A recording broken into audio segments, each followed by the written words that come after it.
Hello and welcome to the Startup Operator Podcast. I'm Roshan Karyappa. We've spoken plenty about the talent crunch in India, and indeed, as the startup ecosystem grows, we'll need more and more qualified and capable engineers to build and ship software. Now, this is a problem that engineering colleges are ill-suited to solve for. My guest today is Abhimanyu Saxena, who's the co-founder of Scalar Academy, a Sequoia-funded startup that is solving this very big problem. In this conversation, Abhimanyu spoke about what it takes to make engineers employable, some of the nuances of operating a cohort-based learning course, creating an institution that guarantees a certain level of quality, and of course, Abhimanyu's own journey as a founder. This is a super interesting conversation about a startup that is disrupting higher education in India and building the university of the future. So let's get into this episode of the Startup Operator Podcast with Abhimanyu Saxena of Scalar Academy. Hey, Abhimanyu, welcome to the Startup Operator Podcast. Thank you so much for choosing to spend your time here. Thank you for hosting me, Roshan. Really excited about the conversation today. Yeah, no, I think you're solving a very, very important problem. I think it's also a problem that feeds into so many other things, right? Because developers right now are at the heart of everything that we're doing in tech and startups and so on. And improving their skill base and improving their employability, I think will have a ripple effect in the ecosystem itself. So I want to start with that, right? I mean, what do you think is necessary to improve employability of engineers today? Right.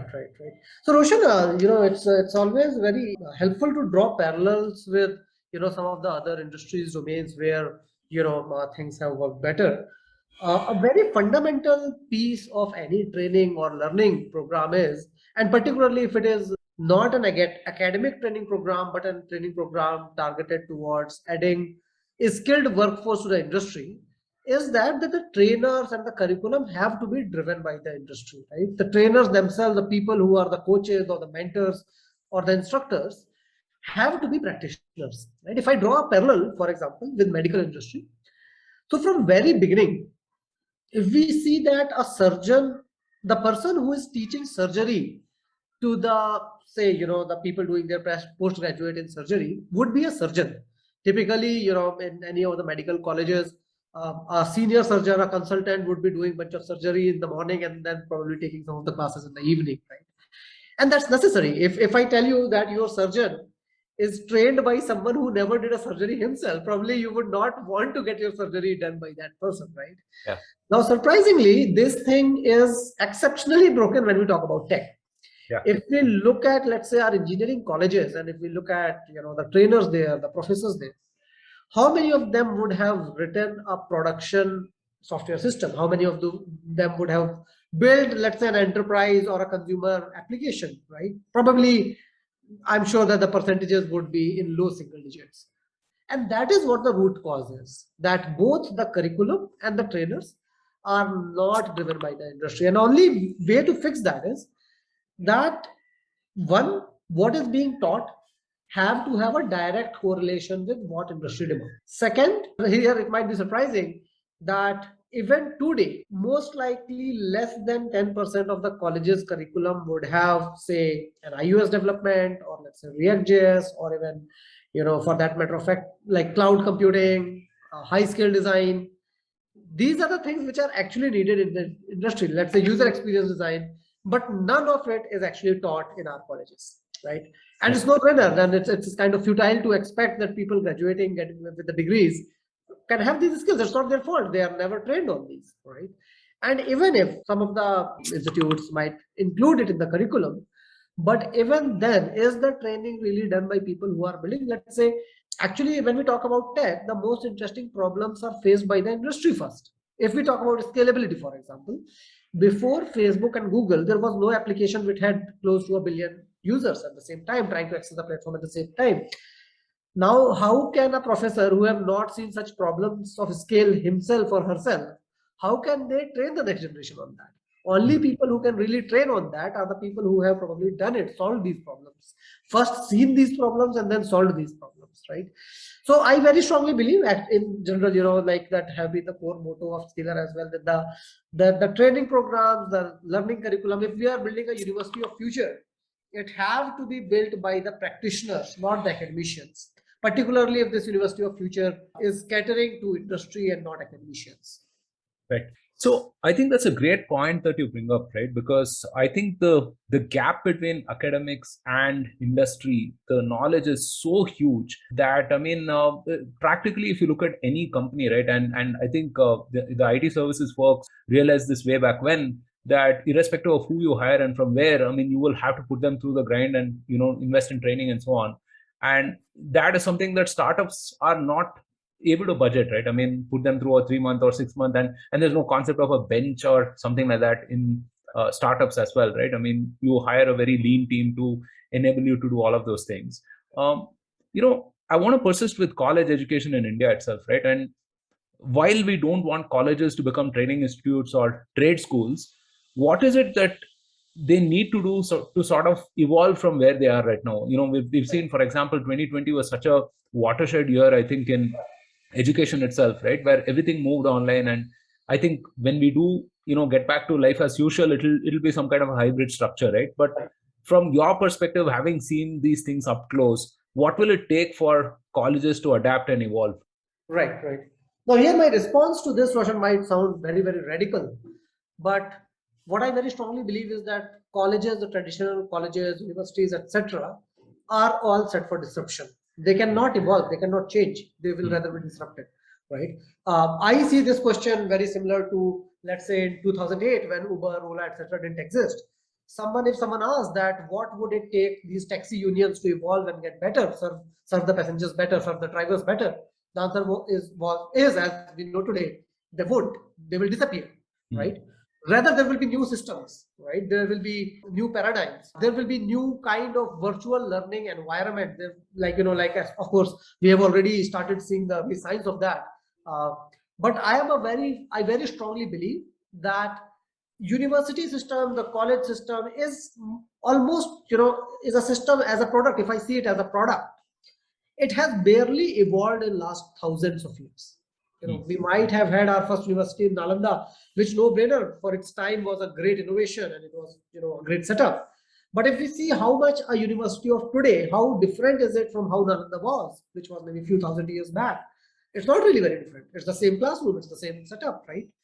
And why so? If all other products, if all other facilities, systems evolve so rapidly in today's world of internet, why is this system not evolving? Because this system is set for disruption. What we very strongly believe, colleges today are only about entitlement. Colleges today are only about that piece of paper that because I have this entitlement, trust me that I'm better. In today's world, particularly when we talk about industry, it's only and only about skills. What skills do you possess? Like, as you would have noticed, even the largest and the most respected companies in the world, being Google, being Tesla, many of them have actually officially announced that for any of the jobs at these organizations, there is no requirement of any formal education. If you have the skills, you can go and work for any of these top organizations in the world. And today in the world of internet, if I see, it's much more efficient to learn online than trying to learn from people around me. Why it gets even more powerful? Like, of course, I wouldn't say, like, now this my rhetoric might sound that as if I am saying that everything with colleges is bad, but it is not so actually. There are quite a few very good components of colleges as well. One of the most important thing about colleges is peer-to-peer learning. Often we see that, when we compare a learning system, the majority of the focus remains on the classrooms, that how are the classrooms of college versus what innovation can one do in classroom to make it better. Reality is that learning is neither about content nor it is about classroom. Learning is a peer-to-peer activity. It's a social activity. It's about more engagement, right? And that is something that colleges have done really well, right? If we ask each other that what was the biggest thing that we got out of the universities that we went to, it was probably the community that we had here, the friends, that we had, the people that we can learn from, the discussions that could happen probably in the canteen of the college, right? Now, interesting point is, can that be recreated online? And probably the online version of a canteen would be much more powerful than a college canteen, because in the college canteen, I am bound to interact only with the people who are geographically co-located. But when it is a virtual canteen, I can easily connect to the like-minded people and the best people from across the world. The location, time zone, financial statuses, none of it matters. For example, if we didn't have this online, like I see Zoom as being a very big tool of online community building. Had we not had it, Probably we would have only been able to talk with each other if we were co-located. Today we are not, but still we are able to have this, very thought-provoking and maybe radical discussion as well. So that is how I believe that the peer-to-peer learning, the learning communities, that environment that existed, let's say in Stanford or MIT or Nalanda, that will be recreated online, and that is what is going to disrupt universities altogether. Right. Yeah, I think there's a need for a fundamental rethink, right? Because TCS recently announced, for example, that they won't be doing campuses, right? And TCS can say that, of course, because they have a national test and they have a database of, I think, probably 2 lakh plus students and so on, right? That's just maybe like a hop, skip, and jump away from saying that degrees don't matter. And if that happens, that'll be chaos, right? But basically, every engineering college in India is invalidated in some sense. And I think, you make a very good point in that, colleges have to learn to provide this immersive experience, right? You can't really get away with the fact that you have certain facilities and, you have some people dedicated as teachers and, you have that chap at the end of 3 or 4 years, right? I think that value addition really needs a fundamental rethink, right? So I think this is very useful background for us to sort of talk about, interview bit and scaler, right? In your previous avatar, you were called interview bit. And as I understand, you and your co-founder were working in tech startups, high-tech startups, and you were frustrated with the quality of talent and, the kind of onboarding, coaching, etc. that was possible, right? And you decided to do something about it, right?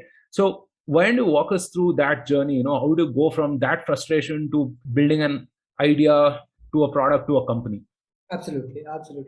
So Roshan, both me and Anshuman, who is the other co-founder with me, we both were fortunate enough to be working with 2 very, very young startups, which grew very, very rapidly. So Facebook, Fab, both were companies when we joined. These were, kind of like, we remember back in our days, people will tell us that why are you joining such a small startup? You don't even know whether it would exist after a few years or not. So just for perspective, how big was Facebook at that time? So if I remember correctly, when Anshuman joined Facebook, it was a company with less than 100 people.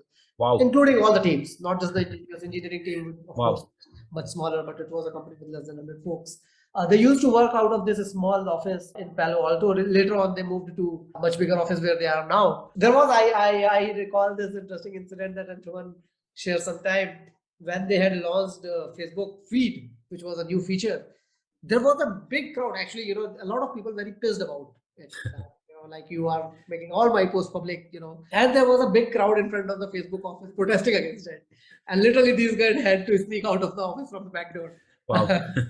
So, of course, fascinating journeys. But of course, these all journeys give us an opportunity, as we say that, if you are working for a startup, you might accumulate experiences worth 20 years in maybe just 2-3 years. So we were fortunate to accumulate those experiences. Similar story with Fab, that within a span of 2 years from founding, we had raised almost 400 million in funding. It became a unicorn. It went from a team of 5 to team of almost 1,500 across 4 geographical locations. So massive learning, but at the same time, what we realized was, like, our bosses would tell us that, go build a really good tech team, because what we are building is going to change the world. Of course it has, right? And we need the best techies in the world to propel this innovation, right? As we often tell each other internally in the company as well, that growth of any society or growth of any industry is fueled by the abundance of talent, right? Without abundance of talent, it's impossible for a society or industry to grow. And we faced that issue. So around 2014, me and Anshuman, we would meet often. Anshuman was setting up Facebook's office for London, and they had to set up that office because, in the US, it is of course very hard to get the work permits. And, like, they know that the kind of talent we want doesn't exist in the US. So they had to set up another office which still have some overlap in time zone, where we can find the best talent and put them to work there. So we thought that how do we, it's a global problem. It's not just a problem of India, but it's a global problem. So 2015 is around end of 2014, early 2015 is when we moved back. And day one, the vision was clear that, like, as we often keep telling to each other, that we are never married to a solution, but we are married to the problem of fixing the scarcity of tech talent globally. What we realized was back then that in terms of business model, one is that why do someone go to a college in India? And of course, here I'm talking about the majority, and like, it is both the hunch and gut feel and the surveys, user surveys both. The reality is that if particularly if you talk about India, it's a growing economy. Majority of the people come from weaker economic backgrounds, and the only way to break through from that and get a better lifestyle and probably be able to give a better lifestyle to people is education. People do engineering because they will probably get a better paying job by doing engineering, not for the love of engineering. One might say that it's not good. People should do it for the love of engineering, but we at the same time we cannot put a blind eye to what reality is, right? Similarly, why would someone put a lot of hard work to study? Because they want to get a job, because they want to clear their interviews, they want to get a job. Right? So while interview bit was our first experiment towards that built something which is very high engagement, with something which is a massive painkiller, right? So if we look at someone who is, let's say, in their 4th year of engineering, the biggest pain point for them is getting a job, and then by definition the biggest pain point for them is preparing for the interviews, right? So interview bit was a platform to prepare for the job interviews of tier 1 tech companies. What we realized was that most of the folks, while they might be putting in massive amount of hard work, but of course, as we all know, that hard work is a necessary but not sufficient requirement to achieving the goals, right? Most of the people would barely have any guidance. They would barely know what these good product companies look for. And 99% of the people who start with a dream end up not going there. Most of the people would end up in jobs that they didn't really dream of. So interview bit was built out to solve that problem, a very structured, guided path, clarifying that what these good companies that you dream of expect from you when you walk in the interviews, all the learning material in form of content available free of cost to all the learners, right? If you speak to anyone who might have graduated from any good engineering colleges in India between probably 15 to 18, 19, I am fairly confident that 90% of them would say that, and some people who wanted to make a career in IT and technology, they would say that interview bit is where I spent my last year of engineering preparing for the campus interviews, and similarly for the working professionals as well. So that was interview bit, and when we realized that, of course, we also need to make some money just to sustain the business. Otherwise, there has to be a sustenance. What we realized is that we can partner. So at this point of time, if I understand correctly, Interview Bit was a site where you would get these interview questions, and typically what is a Google looking for, or what is a Facebook looking for, or what does it take to do X or Y, a repository of information and content related to that, right? Apart from just a repository, what we also built out was that community as well. Community, repository, and structure. Okay. So for example, if I give you 1000 problems, that is not really much helpful. Yeah. But if I tell you that here are a set of 20 topics that you need to be really good with, and you should start with this topic first, and then this topic, and then this third topic, and then with each topic, here is the content to learn, and here are the problems to practice from this topic, which are also asked in the interviews of these set of companies. Then that makes in learning, engagement is much more important than the content, right? Correct. As I often keep saying that even if I push someone in a library with 10,000 books, doesn't mean that the person will become a very wise person. Yeah. But if the person gets into a flow where he knows that this is the first thing that I do, then this is the next challenge, and then this is what I should be doing, and then there is guidance from the community for that. So interview bit was that. And then the second part, of course, what we quickly realized was that building skills is again one necessary but not sufficient part, and the other part is also the operational part, where you connect with the right employers, give an interview with them, and potentially get an offer as well, right? So we then started partnering with the employers. So in the interview bit journey itself, we partnered with close to 500 companies. We were very fortunate where Amazon and Google were our first 2 clients to start working with us. And then of course, we started working with a bunch of startups, helping them hire engineers. So in the first 2 years itself, primarily only through word of mouth and organic distribution, we had close to 2 million software engineers being very active users of Interview Bit. And with this kind of community, a community of 2 million software engineers globally is massive. I think it's a community of engineers anyone can envy of.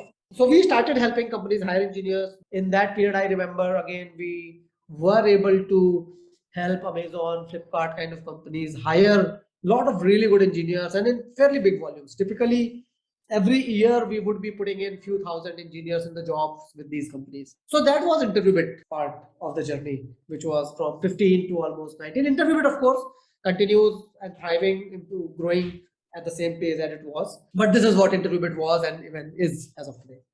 Right. And if I understand correctly, Scalar is where you sort of put all of these learnings into, certain courses, and then you were able to close the loop on that by actually, having employers hire from Scalar, basically.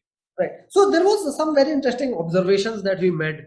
Yeah. Scalar was more of learning, like as of course as operators, as founders, we keep learning every single quarter, right? So one very interesting learning that we had was, to begin with, when we started with InterviewBit, our belief was that people do not have access to structure and good quality content. That is why people are not able to build things. After running InterviewBit for a couple of years, what we realized is that is again necessary but not sufficient. Content is not at all sufficient. So there is one event. We had one of the best Indian tech company in 2018. We were able to convince them to, for their fresh college grad hiring, we were able to convince them that instead of going to all the campuses, why don't you, while they didn't have massive hiring volume, they probably needed to hire some 40, 50 engineers as fresh college grads. But of course, them being one of the most sought after employer, where the salaries probably would be some 30, 40 lakhs for a fresh college grad a year, right?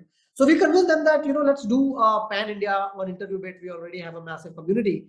We can do a pan India coding contest for all of them. And then people who do well in that, probably there could be subsequent rounds. And you can then interview, shortlisted one, and you can potentially hire them. One surprising thing that happened, like typically if I say, let's say Google, Facebook, or any such company, Uber, typically we would see that if they are hiring fresh college grads, almost 100% of them would be coming from an IIT or an IT or triple IT, right? But when we did this with one of these good companies, what we realized was that out of about 35 people that they hired, about 7 of them came from very nondescript colleges, tier 3 towns, nondescript engineering colleges. And that was pretty interesting for us because, that's not something common, to be candid, right? So what we did was, we thought, let's speak to all of them. And let's also, like, in our historical database, we found almost 100 such people who were able to make a huge delta in where they were before versus after, right? And actually, me and Anshuman, we personally did a one-on-one call with all of these to figure out that, what is the difference, what is the difference between these folks, where let's say this individual, where every person in his college doesn't even get a job. Typically people go in a job paying them 2.5 to 3 lakhs a year. Highest salary in the history of college probably have been 7 or 8 lakhs. And suddenly this person is able to make it into the one of the most sought after company even for IITians at a salary of 35 lakhs or 40 lakhs. What is the difference, right? How did this happen? Now there was one common thing. Out of these 100 folks that we spoke to, 99 of them had one common thing amongst them, which was, like every one of them will say that I have an elder sibling, or I have a cousin, or I have a friend, who went to XYZ place, now works at Amazon or Microsoft or Facebook. He is the one who introduced me to InterviewBit. If I get stuck with anything, he helps me get unstuck on that. We discuss with each other. What we realized was that, again, that community, that peer-to-peer learning, that surrounding is what makes all the difference. Yeah. Internet might have given access to content to everyone. There might be YouTube videos or the, reading materials, blogs, articles, they are all accessible to everyone. But despite that, why do we see that, people coming from a certain place end up consistently outperforming others? Because they have access to mentorship. If I go to an IIT, probably in the form of my colleagues, my college seniors, others, while it might not be by design, but I do get access to very high quality mentorship, right? And then we got ourselves thinking that how can we recreate this online then? How can I get this elder sibling persona to everyone who is willing to put hard work towards their upskillment and, maybe upward mobility in the career. So that is how Scalar came into the picture. That, like, of course, the name Scalar we came up with much later. But we started building out that if we were to build a virtual Stanford for technology, what would it take to build that? And the answer was, one, of course, that there have to be live classes, because the recordings do not really help, because engagement, consistency, being able to discuss things is what really nurture learning. Content alone doesn't. Second is peer-to-peer learning, that it has to be cohort-based, where people start at the same time. They follow a certain discipline rituals together, which ensures discipline and adherence. If we talk about, for example, MOOCs, typically the completion rates of MOOCs are less than 3%. If we talk about any of these larger MOOCs as well, If 100 people start a course, only 2 or 3 of them will typically end up finishing the course. However, when we talk about the kind of very high intensity, high engagement programs, the kind of programs that we have built, typical completion rate will be 97 to 98%. And actually, there are a lot of human group psychology behind it, right? If I take admission again, colleges are actually CBC.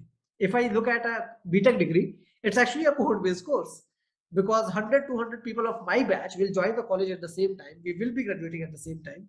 One of the reasons why I will not drop out of the degree, even if, let's say, I'm not really liking the program, or I'm feeling bored, or I'm tired, because there's massive public shame associated with that.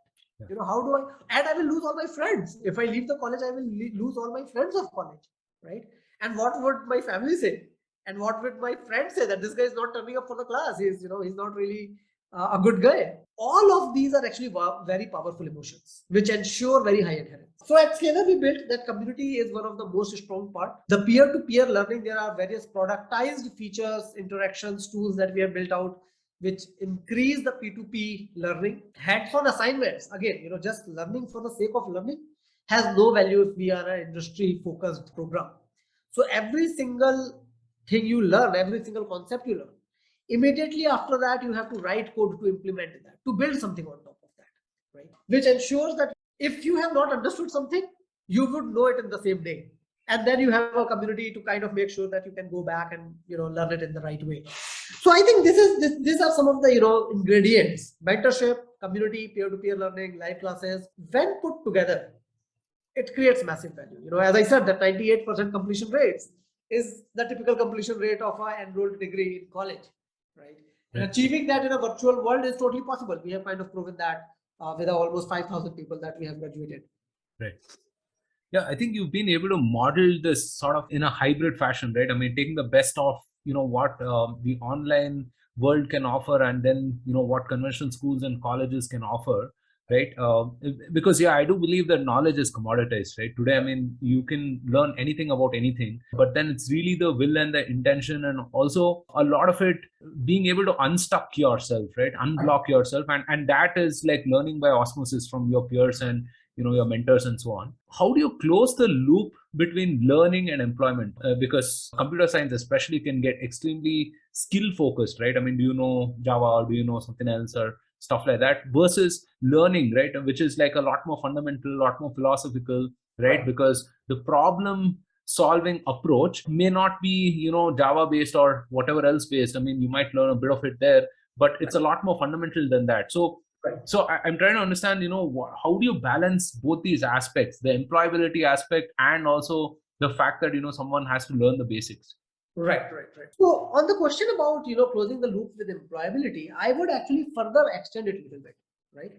That post-learning, let's say if I say that if I am a virtual university, my one goal is how do I make sure that majority of the people who I have trained end up in the best quality jobs for their skills. And the second is that how do I make sure that they also perform the best at their jobs? Because it is not just making their way in, but actually succeeding there and becoming the leaders of future technologists, right? On the first one, what we do is that our very clear ideology is that, let's say if I run Scalar programs for a year or 2 or 3, how do I tell myself, or how do I measure as a metric that whether this is a good program or not? Because to be candid, as an academician, it is very easy to become too self-righteous that I am teaching well, but these people are knowledgeable, but there's nothing to measure. Just because I am great, so I am teaching well. And it is important that we ensure that we are not falling into that trap of extreme self-righteousness, right? How weird is that the metric of success for us are two. One is that how much demand does this industry have for people who have trained with us, which is driven by the placement. Now, to maximize that, our entire training program is in, like, the curriculum that we would design is driven by the industry. So for example, we would keep having multiple consultations with the CTO of the startup or the VP of engineering, that what is it that you look for when hiring, right? And I, to be candid, try my best not to be judgmental. If a company says that, see, it is important for me that engineers should know Java well enough for me to hire them. And if I hear 90% of the companies saying that, I'll go ahead and teach Java to them. So like the curriculum, the teaching should be driven by industry, right? The second is the longer feedback loop that we also follow is that not just measuring that how many people are getting hired by the companies, we make sure that after 3 months or 6 months, we go back to the company and ask them that we would love to hear the performance report of the people that you had hired from us, right? And what are the good things and what are the bad things? And that again that goes back and feedbacks into the curriculum and teaching. So if these two feedback loops are in place, I think it becomes an auto-correcting system in itself. The reason why universities have failed, because they never had these feedback loops. Curriculum would be designed by an authority or a society which never speaks with industry, or they might just speak with them once and then the curriculum will be frozen for 25 years. In Scalar, we change curriculum every 3 months, right? Our curriculum revision cycle is 3 months. It's each quarter. And that is what is needed. Otherwise, we might start great today, but 3 years down the line, we will be outdated again. So I think the key to fix that is being in close collaboration with industry and having these feedback loops at very high frequency cycles. Right. And so, you have this compelling value proposition, and when you take it to companies, and I would understand that, you would be talking to HRs or talent acquisition teams, right? I mean, or do you also talk to the business directly?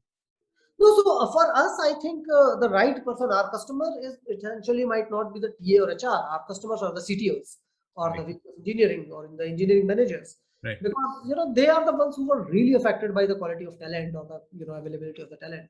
How we see is that, let's say, a talent acquisition head or HR head are enablers for us, but they are not the consumers, they are not the customers. Yeah, that actually fits, right? Because I was going to ask you, what are some of the nuances of taking this value proposition to organizations, right? I mean, what have you seen resonate with organizations? What are they actually buying from Scalar? And if you could just talk through your experience of, doing the 0 to 1 to 10 in terms of customer acquisition itself. Right. No, so like journey is always between 0 to 1, 1 to 10. Like as we say that, just like let's say a life cycle of a human, a company similarly has a human. First there would be a startup would be an infant, then it will be a young adult, and then it will be a grown-up man, and it need different kind of nurturing in each stage, right? What works in 0 to 1 probably doesn't work in 1 to 10, and probably that what works in 1 to 10 doesn't work in 10 to 100 journey, right? What we have seen is that 0 to 1 mostly, like what worked best for us is being more people driven. That let's say a core team of people who are strong techies themselves, who just know answer to a lot of things by like this is one of the leadership principle at Amazon as well, that good leaders are people who are correct by hunch most of the times. You do not have to be right all the times, but you have this confidence that I'm correct most of the time, and because of the experiences, because of the gut feeling that I have developed over time being in the industry. But that is only helpful for the 0 to 1, because that you are just iterating very fast, figuring out what the PMF is. Now the journey of scaling can only be driven through processes. So for example, recently one new program we are building that we call Scalar Fair Play internally. The paradigm there being that, see, of course we all know that there is massive shortage of tech talent in India.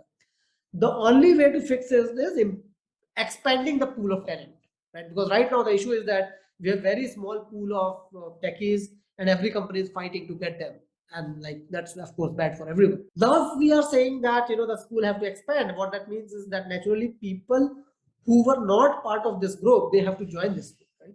And now there is an issue. Now let's say if there is a gentleman who spent 4 years of his early career say doing sales, but now the person is fascinated about learning technology, and let's say after investing a year or so learning online, the person has been able to build all the skills that a techie need. But now the issue is that how does he gets entry into the techies club, because people would not even want to interview him. That dude, you do not have any past experience, right? So we are building a Scalar Fair Play to address that, where we have partnered with some of the most respected brands in India, where the structure being that like Scalar will put people through the skill assessments of the companies on their behalf. We can put anyone through that skill assessment, irrespective of their degree, past experience, age, gender, race, irrespective of that. Anyone who is able to pass through all of them. These companies have kind of signed an MOU with Scalar that irrespective of the background, we will take their interview, which kind of makes it a level playing field for everyone. Earlier, let's say it might be impossible for you to get your resume shortlisted for your dream company because you do not come from a certain typical background. But once we build it out and once we expand to majority of the companies, what this means is that now entering into tech have become a level playing field. Right. So I do believe that, as we scale these things, it's going to change the talent landscape in India and even globally substantially. Right. Yeah, I think that makes sense, right? Because if you look at the talent pool right now, it seems like a zero-sum game. Everyone is trying to hire the same set of people and sort of outbid each other, right? And yeah, I think the ecosystem as a whole kind of loses from that, right? Absolutely. Yeah. Absolutely. So, we often ask on the podcast, what is unique about the space that you are operating in, and what are some things that are unobvious to someone who's looking from the outside in, right? So what are some lessons that you've learned from running these cohort based courses, right? And what can you tell us about your user that may not seem obvious to user and customer that may not seem obvious to someone from the outside? Right. So I see a lot of parallels between running a company and running a cohort based course. I'll tell you why. So see, if I let me pose this as a question. What is the difference between, say, Stanford versus, let's say, a nondescript engineering colleges in one small town of Karnataka, let's say Bellary? What is the difference between the colleges? They might have similar curriculum. The students there might refer to same books. Professors, fine, there might be here or there slight difference in the professors. The difference is actually in the culture. What is the culture of this group, right? And often, as we say, that companies with the best culture win. Similarly, I think, cohort-based courses, I kind of find that, actually, to be candid, while we might be running one of the largest in the world with, a few thousand joining cohorts every single month, but we never knew that we are building cohort-based courses. We never used that term, that we are running a cohort-based course, right? We said, actually, what we are doing is we are disrupting universities. We are building probably the university of future. That being said, the biggest differentiator probably is the culture. That, what are the core values that you set? And very surprisingly, once you set that, whatever it could be, in the positive side or the negative side, but anyone new coming in, they all automatically get molded to the same culture. For example, I would have observed that if there is someone running training people on certain courses where somehow the unsaid culture have set where taking shortcuts is okay, then it becomes the culture of every single person who will be part of this in future. Yeah. Right? Versus also the other culture will be that it is about hustle. It is about working hard. It is about consistency. It is not about, that how do I just get an outcome in the shortest form or in the easiest way. That becomes the culture, because you will not be able to control what people speak with each other. You can only set the right culture. Often people feel that, running a successful, great outcome program is more about, say, having the fanciest classroom software, or building some fancy product features in the to facilitate the community. In my opinion, one very non-intuitive, and this was also a learning for us, is about what culture you set in your community. No, that's a great point. But it's also very difficult to scale, right? Because if you think about it, essentially culture is driven by people, right? And maybe everyone wants to belong in a class with Jitu Bhaiya, for example, right? I'm making a Kota Factory reference there, but everyone wants to be with a certain kind of an instructor, or certain kind of a person, or certain kind of a batch, and so on and so forth.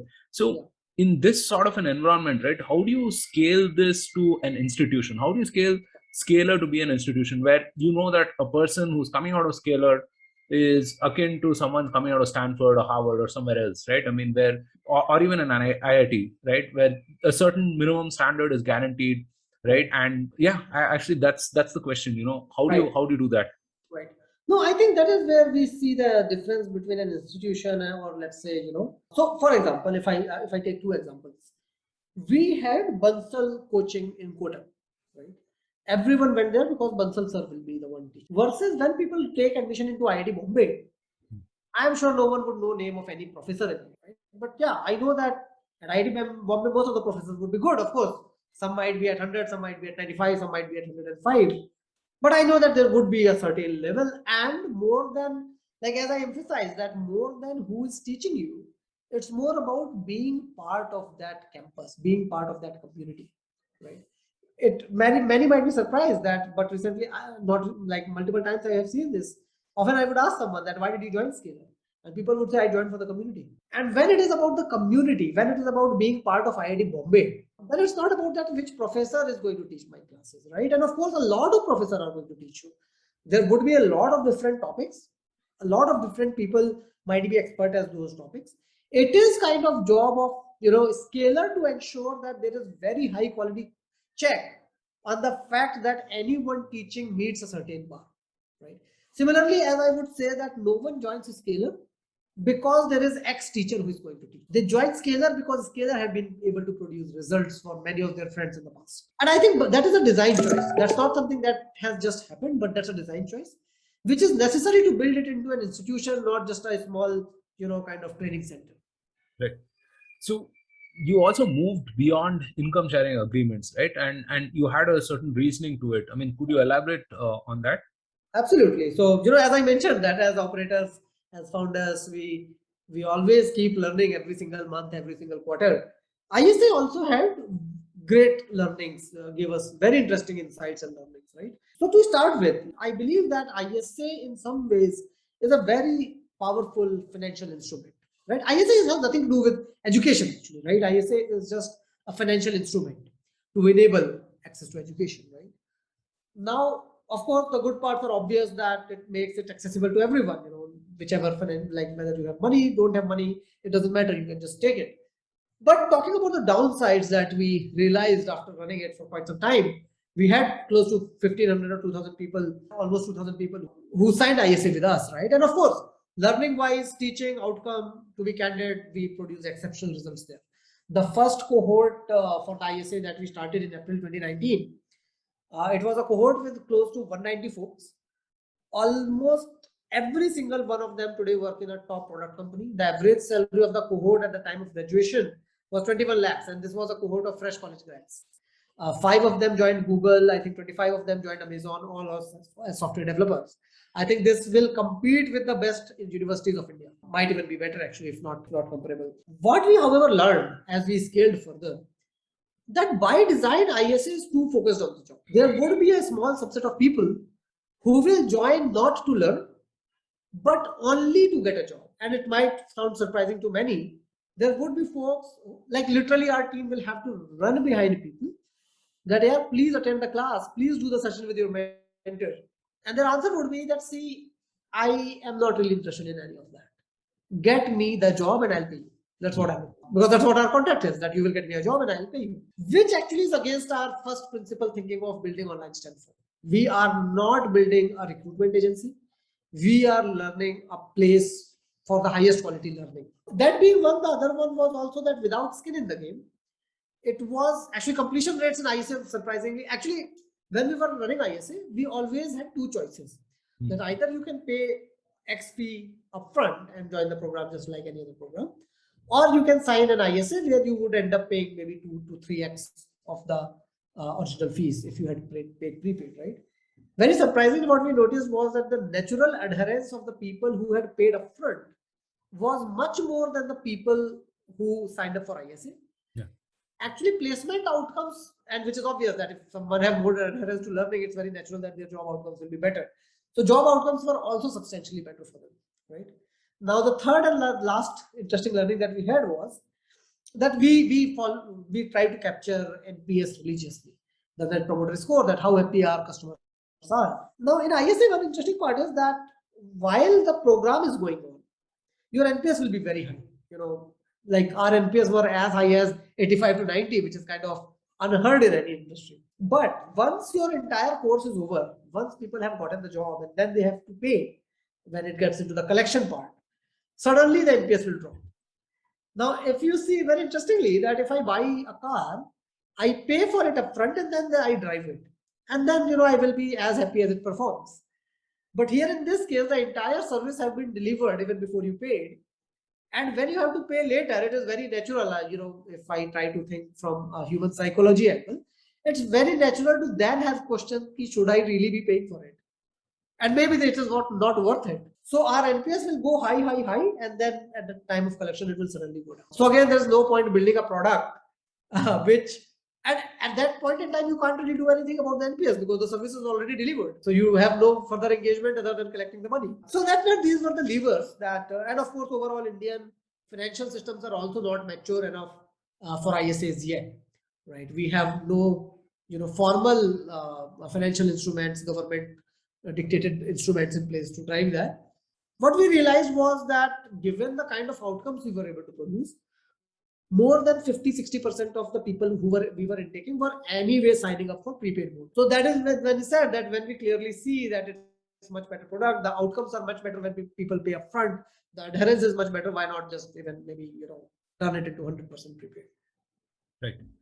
So, you're 6 years into the journey and you have this very ambitious aim of becoming the university of the future, right? What are some challenges that you are trying to solve in the interim period in that journey, right? And how are you evolving as a founder from, where you are right now to what do you think you should be, maybe 2 to 5 to 10 years down the line?